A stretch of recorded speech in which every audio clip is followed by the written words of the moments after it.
Hey, welcome to Mwisongo Tech. Kwenye video zilizopita nilielekeza jinsi ya kutengeneza PayPal account. Kwenye video leo nitaelekeza jinsi ya kuweka namba ya simu ya Tanzania kwenye PayPal account yako. Kwa hiyo usahau kusubscribe, like na kushare ili kusupport channel yangu. Ili na mimi nipate muda wa kutengeneza content nyingi zaidi. Kwa kitu cha kwanza kabisa, ili uweze kubadilisha namba yako ya simu ili uweze kuweka namba yako ya Tanzania, ili kutoa temporary number ambayo ni ya UK, ili uweze kuweka namba yako ya Tanzania ili uweze kupata verification. Cha kwanza kabisa lazima download application. Maana hauwezi kubadilisha namba yako ya simu ikiwa kwenye web kule kwenye browser. Lazima download application itakuwezesha kubadilisha hiyo namba ya simu. Kwa hiyo lazima download application ya nini? Ya PayPal kwenye Play Store au kwenye sehemu yote ambayo unaweza kupata PayPal.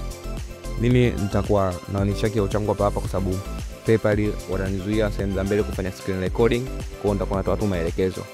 PayPal wananizuia kufanya screen recording sehemu za mbele. Kwa hiyo nitaishia hapa, nitatoa maelekezo, utafuata maelekezo yangu vizuri. Kitu cha kwanza utabonyeza hapa kwenye round hii hapa. Utabonyeza hapo kwenye round juu hapo upande wa kulia hiyo kwenye sema profile picha yako. Baada ya kubonyeza sema profile picha hapo, utabonyeza hapo itatokea mbele, utabonyeza sema imeandikwa account information. Baada ya kubonyeza sema account information itafunga mbele, itatokea sehemu ya email, sehemu ya phone number. Utachagua sehemu ya chini pale, sehemu ya phone number, utabonyeza kwenye seal. Sehemu ya phone number upande wa kulia kuna sehemu imeandikwa seal, unabonyeza seal, itatokea namba za simu zote, namba za simu. Na kama kwa utakuwa haujaada bado namba nyingine ya simu, itatokea namba ya simu moja ambayo ni ya UK.